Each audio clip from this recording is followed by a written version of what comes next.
All right, welcome. We're on the Get Busy Livin Podcast, and I'm Dr. Scott from Sixth Sense Acupuncture and also the Healthy Habits Club. And we have a wonderful guest on today. It's John Harmer. So much appreciated, John, for giving us your time today, and we appreciate that. Pleasure, mate. Thanks for having us on. Yeah, I do look up to you because of what you've done in your business, and you've I've known you for about 2 years now, since North Lakes. So I'll just start off with my normal question, which is, tell us, John, what gets you out of bed every morning? Mate, I love the day. I love the life. I make sure that my life is filled with fun as well as work, and really enjoy what I do as a business, and make sure that I get to enjoy it with other people. So it's great fun.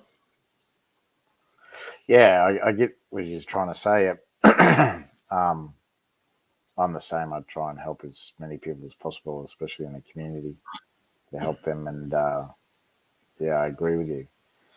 The more people we help, the better. And so that's, yeah, well, you talked about your business. So let's kick it off with that. So tell us about your current business.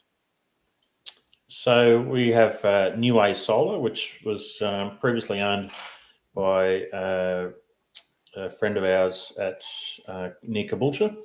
And it's been going for about 14 and a half years now. And I went to have a chat to him about 5 years ago, and he said he'd be interested in selling his business. And I was very interested in the fact that you were able to have a product and have a business that is profitable and able to help people at the same time, and that your customers were saving a lot of money. So it's quite a good setup with solar, and as there'd be many listeners out there that would have solar on their roof and enjoy the benefits of that. So it's it was about 5 years ago I went and saw him, and I was working for another business at the time. I was looking for something different, and I had my son was working for a solar company at the time, so I was hearing lots about it, the industry, lots about the business and what it could do, and yeah, so that's what got my interest, and ended up buying the business New Way Solar, and it's just been onwards and upwards since then. It's been a great fun, a good journey, and really enjoying the process of not only owning a business but also meeting lots of new people all the time, and seeing them save lots of money. It's been great. Yeah, so tell us, what were you doing before you got into New Way? So I was working for a company at Clontarf that was a manufacturing of cleaning chemicals. So I was their salesperson, and I was there for almost 7 years. Samson Chemicals, they're called. They're still going very strong, and really enjoyed the family there at Samson, but was just looking for another challenge. A lot of the customers in that industry know their stuff, so you literally, as a salesperson, you're just making friends. Really enjoyed that, but at the same time, the motivation to sell more wasn't as strong as it could be, because everybody's happy. The business where I worked, we doubled the business while I was there, and mind you, in saying that, since I left, they doubled it again because of COVID, so they didn't really need it. I really enjoyed working there, but Okay, saw the process. Yeah, the hand cleaners and stuff like that. So yeah. They would have. Yeah, the demand for that was crazy. Yeah, that was nuts. Yeah. So you got a bit of a background in sales. So what did you do before that? Were you in sales prior to that? Yeah, I was doing a bit of self work. So I was doing some small subdivisions and splitter blocks and things for people. Also worked for a quantity surveyor doing building condition assessments. But had quite a few sales jobs before that, working for myself normally. So we've had a couple of businesses in that process. So yeah, been good. I love dealing with people, and I love the process of business in looking after customers and building those relationships with people. All right. Okay. Yeah. All right. And so that. So what did you do when you got out of school? Did you do some manual labour like I did, as most guys did in Brisbane? So I finished year 12, but not with great results, and up at Maloney, and then went into university for a year in a course that I wasn't enjoying, didn't really want to do, but just thought I had to go to uni. So after a year of that, I decided it's not for me, and I started a landscaping business. Yeah, so it wasn't. So you had a gap year, or just didn't finish? Yeah. Did a year of uni. It was a lot of a lot of fun down at Armidale. So it was great community there, and lived in college there. It just saw the cost of the studies at the same time, and realised that I wasn't getting what I thought I'd get out of it in the end anyway. So decided to do something different, and I got married young. So I was married at 20. So we started a family young, so just been looking after the family since then, basically trying to pay the bills and do whatever you can. I had a truck driving job, so I was driving trucks for a couple of years just through the city, delivering pallets and parcels and all those sort of things. Yeah, had a few jobs.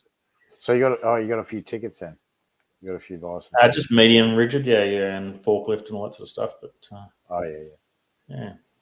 yeah, right. So okay, and what was I going to say?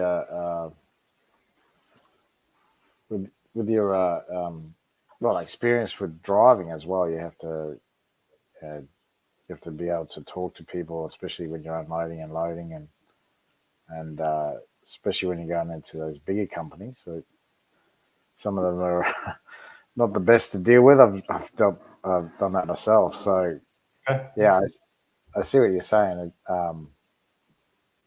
You would have had to learn how to converse and negotiate, because that's pretty much what sales is you're negotiating. And like you said, it's you're seeing the same people over and over. And I understand why you got out of it. Because I've got a friend who is a landscaper too, and he's gone into the sales side of things. But he had a business for 20 odd years, and he got out of it. He got out of it because his body just couldn't do it anymore, and he's just sick of it as well. But he's gone into sales as well, and that's what he said. For him, it's easy. For him, it's easy. He because he knows the products back to front, and he knows what the customer needs. And you're seeing the same customers over and over. But what he found was what he found interesting was that what he did find interesting was that he was trying to look for new clients for them, for his employer, and he that's something that he did help to do with his employers, is to and like you said, they doubled their numbers when you first started. So was that your experience as well? It's just one of those things that when I was at the chemical company, I didn't know hardly anything about the chemicals when I started there, so it was a learning process. But I succeeded because it was relationship based. So you're offering a service. When they needed something done, you were there to help out, make sure it was sorted. And obviously, I think the biggest key for that one was I'd been in business before, so you're talking to business owners and you can emphasize and understand where they have empathy of where they're at and know the struggles of business. So it made it very easy to build relationships. In that side of things, but so that was business to business, but and even in the solar business, we're selling to other businesses as well for commercial solar, and so I find that quite a simple process and easy process to do. So we'll get into the solar because it is becoming a bigger business. It's the governments are helping homeowners to get their own solar.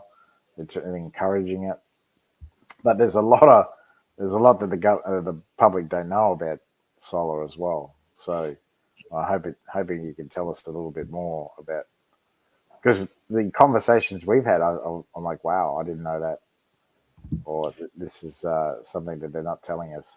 Yeah, there's a fair bit involved. So obviously, there's for most people, you're buying a product that you may not know a lot about, and you're trusting the company that you're buying off to give you those details, obviously. So, but what we're finding, because there's government grants attached, there's a lot of companies out there that cut a lot of corners. That they're in it for the quick buck and don't really have a regard for their customers. So what we specialise in, obviously, is the rooftop solar, so both commercial and residential. We do the batteries, do EV chargers and things like that. But the big thing is that there's a big push for the new technologies and right now everyone's, let's get batteries. But when you look into the actual dollars and cents of return on investment, for a lot of people, batteries aren't a great option. And we'll tell customers that, because you don't want to be spending, might be $10,000, $20,000, $30,000, $40,000, and then find out 3 years later that you've been duped, and it's going to take you 15 years to get that money back. So it's all about that return on investment and making sure that people understand what they're getting from the start. And we pride ourselves on being quite accurate with that. But the industry itself is quite complex in regards to what's happening and who's involved. So there's a few biases around that you got to be careful about, as in what the advertising is telling you. I think we've all seen the ads on Facebook for, Queensland government grants for your postcode and all that sort of stuff. It's all just marketing to try and get people to say, yeah, let's look at solar, so that they can send some people out to see you. And those leads are run by advertising agencies, not solar companies normally. So they're just trying to sell those leads to people. But yeah, the solar itself is quite involved, and we find it takes good 40 to 60 minutes to go through properly with a customer as to what their needs are, as to what is right for them. So you might have a neighbour that's not paying a bill, and you're paying $1,000 bill, and you both got solar, and you're like, well, what's going on? And a lot of it comes down to obviously the size of the system and how much electricity you use, but also the time of day that you use that electricity. So it's quite involved, but it is definitely site specific and customer specific to get those details. So you can't really just go and buy a solar system off the shelf and hope it's going to do what you want it to do. So. Yeah. Well, I remember when I got my solar installed, they were saying for because the inverter has a lot to do with how much power it can be stored, and also its capacity. So it's okay to bring the energy in from your panels, but if your inverter is not big enough to convert it, that's one thing that I learned early, that you need to get the right inverter for, depending on how many solar panels that you have. Yeah, that's right. Yeah, definitely. And there's lots of things that have changed too. So customers might have a system that's 10 years old and they can't even read what the system's producing, because it's been installed out in the sun, and all the plastics are deteriorated, so you can't see it. And also the size of the system, like, often will maximize the solar panels to the inverter. So let's say a 5 kilowatt inverter will have 6.6 kilowatts of panels, because that's what the inverter's rated to accept. And also the fact that you very rarely are you producing from those panels, you won't produce 6.6, because there's different things involved in regards to that production being that high. So the most you'll get is the 5 kilowatts for the size of the inverter. But So that and not only that, then you were talking about batteries before, and this is what you're that was your point, is that it's okay to bring the power in again once again, and it's all good to have the battery. But what are you using the battery for? Would that be a fair assessment? Because it's no use having the battery if you don't use it. That's right. I think, so we've had customers inquire about batteries, and right now their electricity bill is maybe $100 a quarter. And you're like, well, there's no point in you getting batteries to save money because you're not going to get a return on investment. Whereas there's other people that their bills, they've got solar, their bills are $500-$600 plus a quarter. And okay, it's definitely worth looking into batteries. But then there's other questions that we ask, like how long are you going to stay in the house? So if that customer's only going to be in the house, we're thinking of moving in the next few years. There's no point going to spend a fortune on batteries. Yes, it will increase the value of your home, but it's very hard to pinpoint what that increase is and whether you're actually getting that return on investment. So often it's, for probably most people, it's not worth getting batteries. But we go through that assessment. That's the whole idea. Probably the biggest thing that annoys me about the industry and the government grants is for people who don't own a home. So people who are renting really can't access the benefits of solar, and that's one of the things I think the government's going to have to address to make sure that that the rest of the homes in Australia actually get solar, because at the moment we've got quite a high uptake for solar, but the rental properties out there are not getting much solar. So we have, we'd have a customer every month that owns rental properties, and we'll put solar on rental, and we're able to assess how much money that solar is going to save the tenant. So instead of, let's say the solar might save $40 a week for that tenant. Well, then the owner then negotiates with the tenant and says, okay, if I put solar on for you, I want $25 a week towards the solar system, and then you'll benefit $15 a week off your normal electricity. So then it's worthwhile for both parties to do that sort of thing. So it makes it very feasible to do that. The landlord's getting a return on their outlay, and the tenant's better off with their electricity costs. But it does make it hard when there's a lot of landlords out there that obviously can't afford to put solar on the roof of the tenant, and the tenants don't want the rent to go up, so they find it hard to understand. We're not actually trying to get more money out of you, we're actually saving you money because you're paying all electricity anyway. So we want to bring that back from those bills. So. Yeah, that's another thing. Have you seen any apartment blocks with solar? We have done, and in some cases it's worthwhile. So obviously, let's say you got a small apartment block that might have 6 units in it. We can split the roof up into 6 even areas, so then unit owners themselves can have solar on that part of the roof.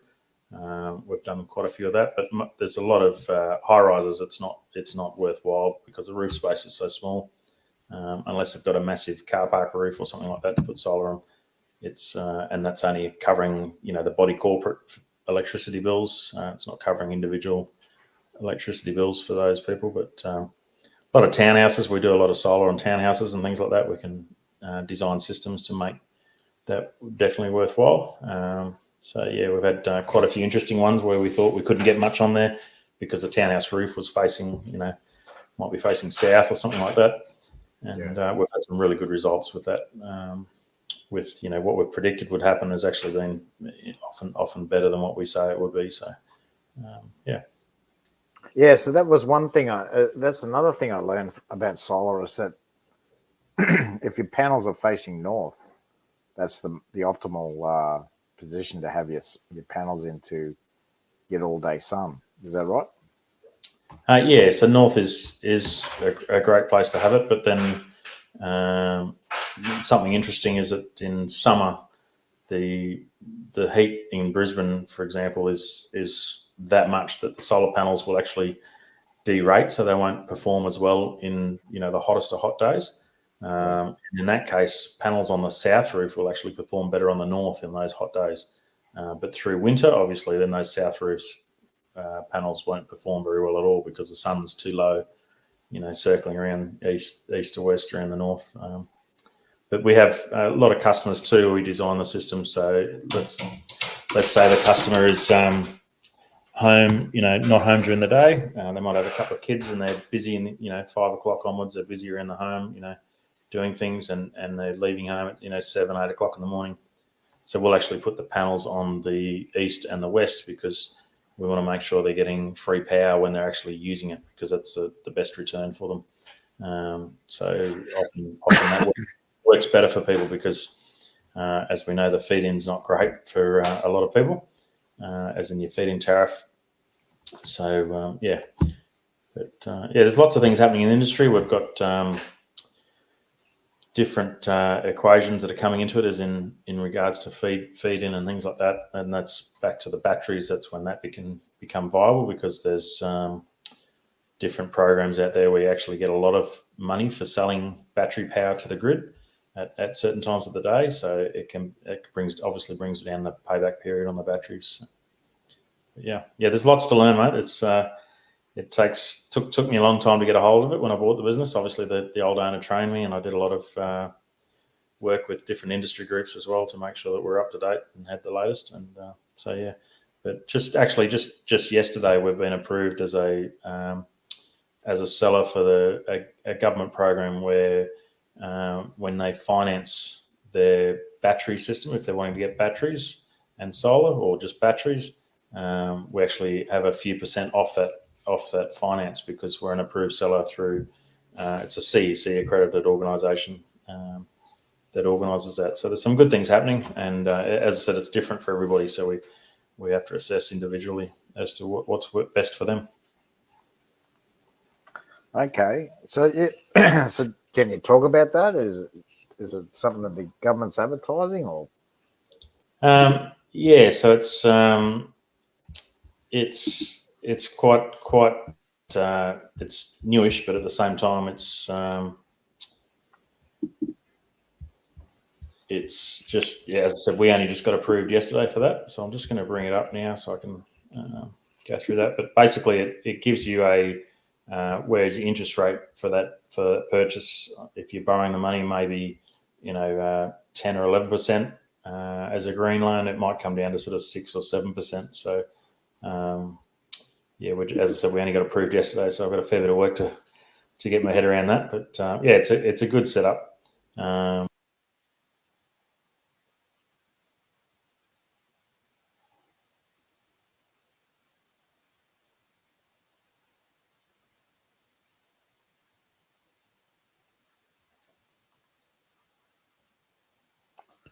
Okay, John's jumped out, so I'll just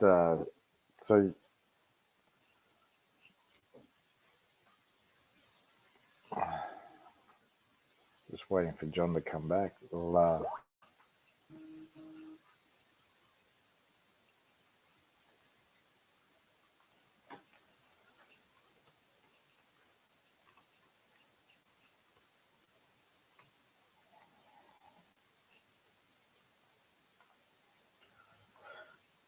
I've known John since 2 years through a networking group called BX, and conversations have been around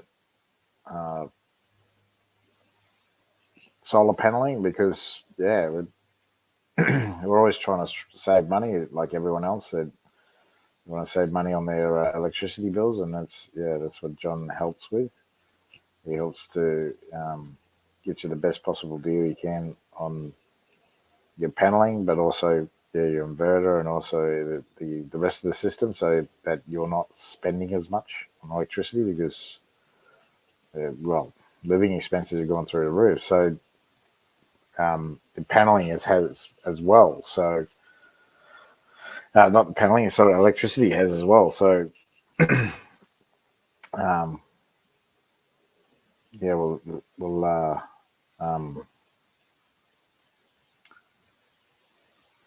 just waiting on John. So just bear with me for a minute. I'll try and contact him and see if he's coming back.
There you go. He's back again. So thanks, John.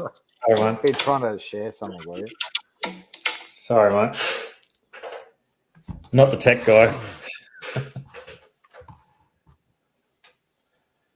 Just stick to solar, okay? Yeah, I will, mate. Yeah. I'll have to get Anton to help you out. So that tell us a bit more, about the programs that you've been applying for and that you've been giving access to, and also to be able to sell. Oh, yeah. So that's the NETCC. It's just basically an assistance to help people afford batteries, I think, is the main thing. Anything to do with saving energy in regards, there's quite a few products available, but we're approved as a seller for solar batteries and EV chargers, and there's a few other things that come with that as well. So, yeah. Okay, so that seems to be the go-to at the moment. They're trying their hardest to the government, GovCorp. They're trying to get us to buy as many EVs as possible, and because I know other countries are doing the same. They're trying to push more. So EV stands for electrical vehicles. So they're powered by electricity only, not fossil fuel. Yeah. Vehicles. So is that demand increasing for you? Is it you seeing that? Yeah, definitely. Yeah, there's quite a few people have purchased an EV or looking at purchasing. So again, when we do that assessment, site-specific assessment for customers, we ask those questions. Some people might be putting a pool in the future.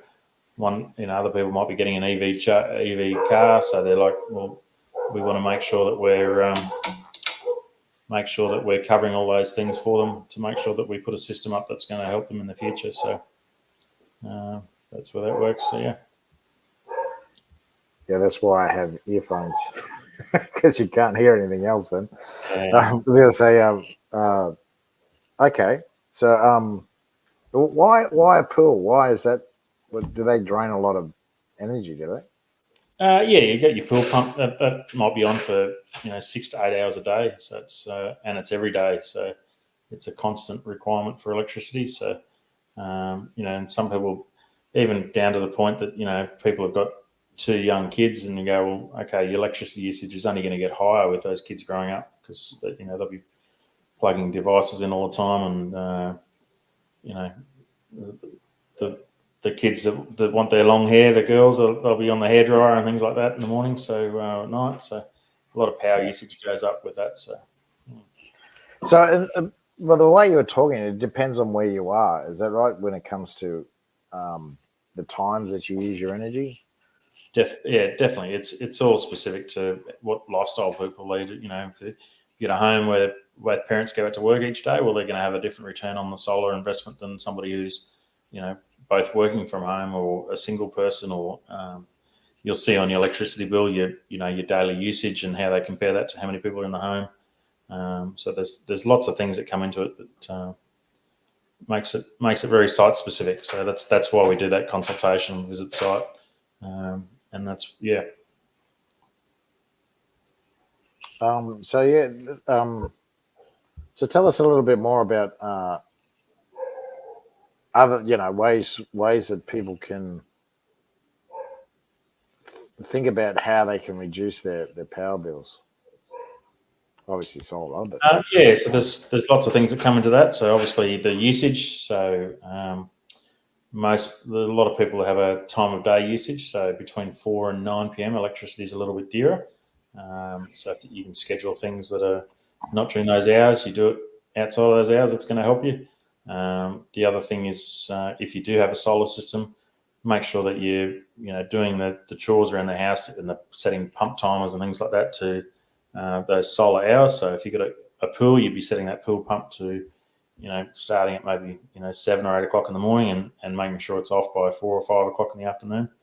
If you've got an electric hot water system, we can put a timer on that and make sure that it's coming on during those solar hours.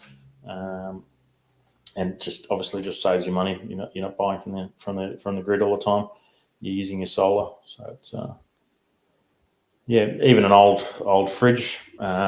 If the seal's gone on that, it could cost you an extra $100 a quarter just having that fridge running, because it's not sealing, so the motor comes on more often and costs you money. Yeah, that's true. So that okay. I heard microwaves chew a lot of energy too. Anything that's heat related, so your iron, your air fryers, your dryer, microwaves, that they'll chew. But I suppose the upside to that is they don't chew it for very long. But let's say you've got your dryer on and your air fryer and dish doing things all at once, you'll end up with a higher bill because you're not spreading that load. So you want to try and spread your load as well, so you're not using heaps of power at once, because you get taxed for that basically from Energix, or whoever your network owner is in the area. So the provider. Okay, so easier said than done, of course. Everyone wants to get out the door at a certain time, and if you want a great lifestyle, put solar batteries on, and we'll tailor that system so you don't have to worry about it, basically. But obviously, there's a cost to everything. So either way you go. Oh, okay. So you can do that with battery, so that you can, because the battery stores the energy. So yeah, I see. Okay. So then when the sun's not up, then the battery will you're not using as much. That's right. Yeah. When the sun's not there, obviously we put a battery in big enough, hopefully to cover your nighttime usage.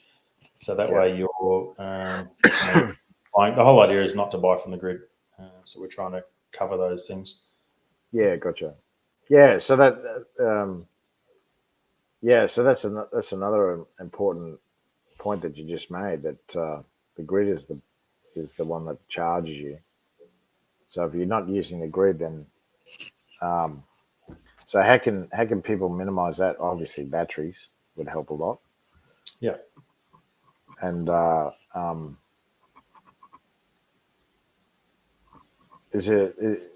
other thing is, which something that you bring up a lot, I notice at the meetings, is the prices of electricity per kilowatt.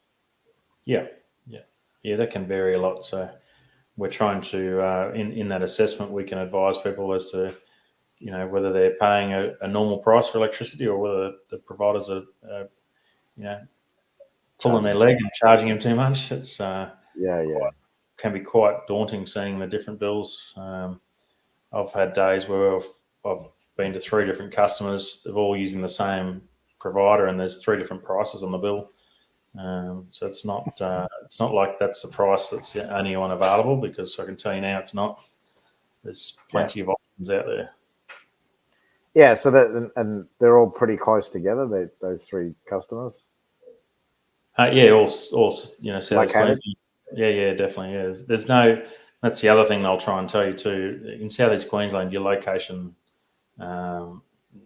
isn't a great factor in that. They'll try and tell you that's because of where you live, but then I've been to customers in the same suburb and their prices vary still. So that's a myth, I believe. But, they try and spin you. Yeah, so that is a big problem. Yeah, that's because companies are overcharging. So that's what you were saying before about pitfalls. Yeah. In the industry, is that there's too many wolves with wool covered in wool out there. Everybody wants to make money off you. That's the thing. Yeah. So that's why we need experts such as yourself that can reduce that bill. So give us tell us a story about how you've helped a customer reduce their bill considerably. Okay. I've had one customer already had solar, and she'd had 2 other quotes to get a second solar system put in. We went to the home, had a chat to her. She was living on her own. She had a couple of fridges running, a few appliances. She was working from home.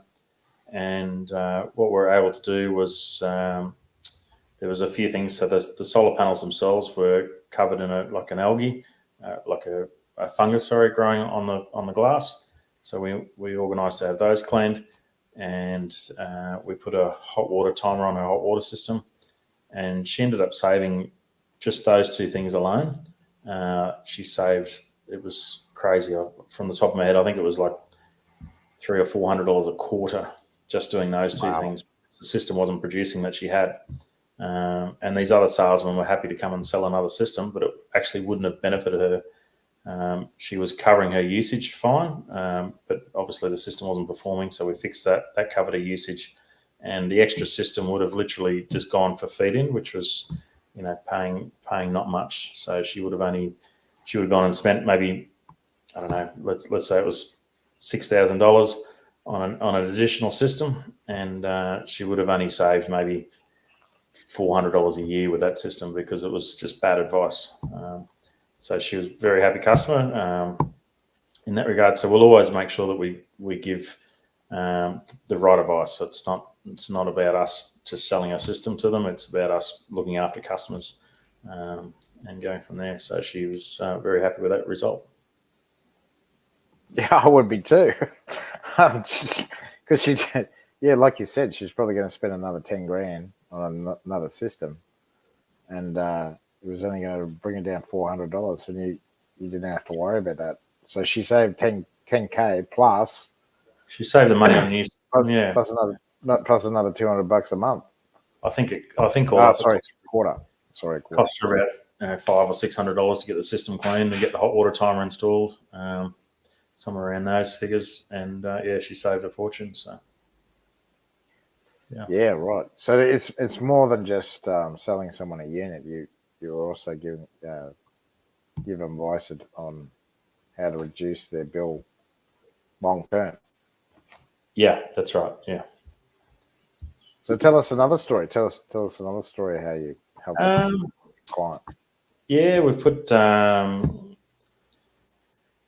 solar and batteries in for a client, and they're just getting no bill. Obviously, we've put the right size system in. So I've got a customer just west of where I am.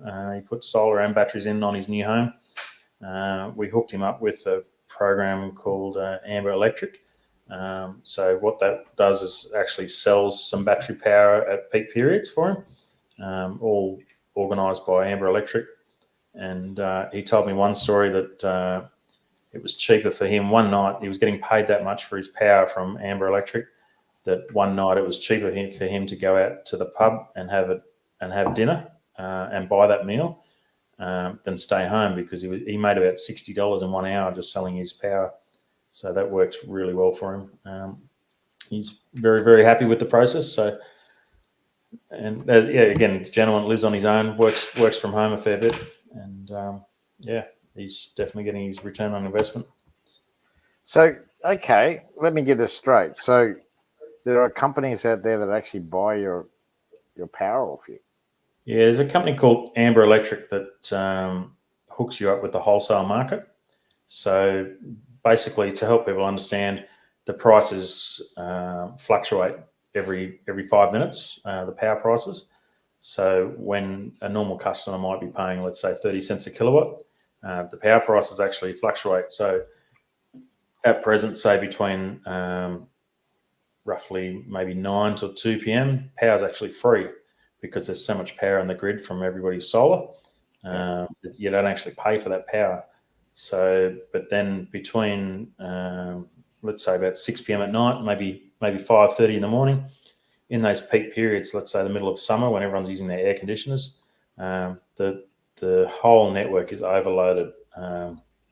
And for the network operators, it's cheaper for them to pay high sums per kilowatt to people who own batteries to put that battery power back into the grid than it is to start up another power station or to, or have something go wrong because the power is not level in the grid.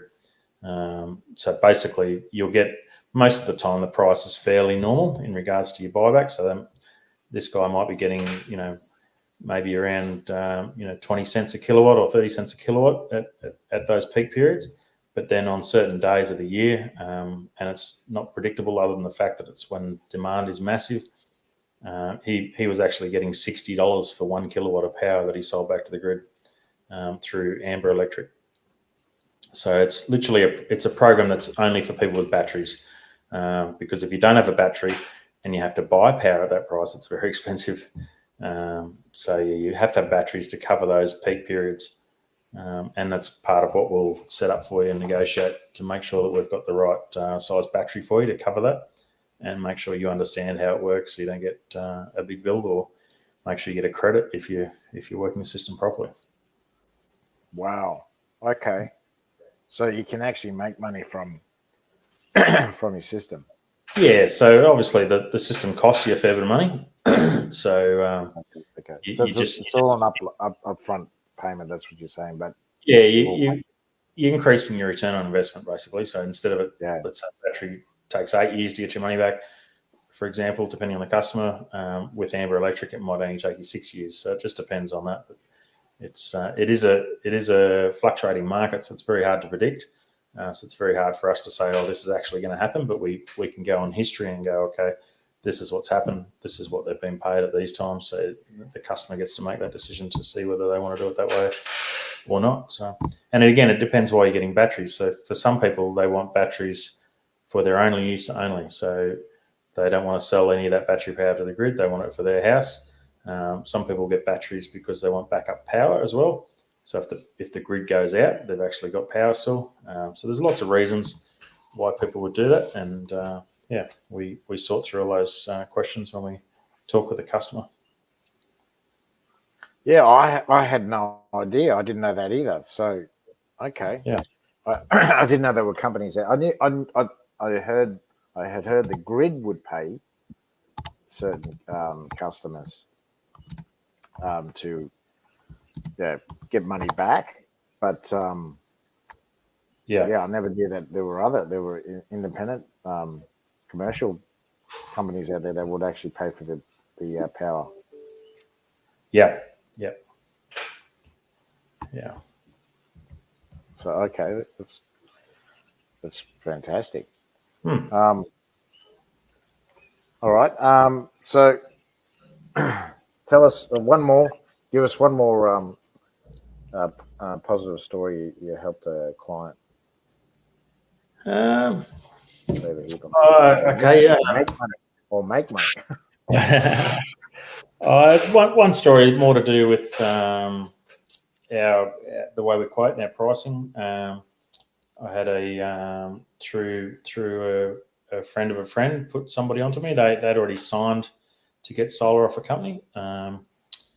I said, look, I'm happy to check their quote. And it turned out that the system that they had signed up for was not as good as what we could provide, as in the quality of the materials, the products being used, the warranties, and the customer, I'll give you the dollar figures. So they were paying $20,000 for this system. We were able to quote them a bigger system, and it cost the customer $10,000. So they were taken for a ride for over $10K. I won't mention the company, obviously, but obviously we get that a fair bit. So we're definitely not the cheapest company out there because of the quality of our work and the products we use. But there are companies out there that are just ripping people off blind if they get the opportunity. So yes, it's a very happy customer. So they'd signed with these people to go ahead. Oh wow! Did they? Yeah. So they pulled out of that, and they said, no, we want to stop. I pointed out a few anomalies in the contract and the way that it was designed. I said, look, this isn't right. That shouldn't be there. And they realised later that they'd been ripped off, and that the salesman rang them and was very unhappy with them that they pulled out of the deal, and actually got quite nasty with them. So there's a few companies out there that just aren't there to look after the customer, are not there to do the best by the customer. So that's Wow. Okay. All right, John. You've done well. We had a 10-minute spurt where you went Hey, Wal, Yeah. you've done really well. So tell us, who's your ideal client? Who's your ideal avatar? As I said, we help everyone we can. So the ideal client is somebody who's getting a power bill. Basically, if your power bill is $300 a quarter or more, we can certainly help you, give you some options, and help you make decisions that are going to save you money. So it's as simple as that. If you're paying electricity bills, you need to get it looked at, and we'll step you through that process. So it's very easy to sort out. Yeah, that's pretty much it, isn't it? So anyone who's paying electricity bills, they should be getting John to come out and check out your systems. And if you don't have a system in place, then John will be able to advise you on your best system that is right for your property. So we'll get you to put your details in the chat. I've got it on YouTube, LinkedIn, and Facebook, please, John, so people can get in contact with you about how they can optimize their solar. And so you do it. You don't do it yourself. You contract it out, but you organize for people to get everything installed. Is that right? That's right. Yeah. So we look after it from start to finish, and obviously ongoing.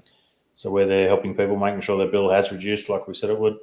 So we really want to look after people in the long run, make sure they're happy customers.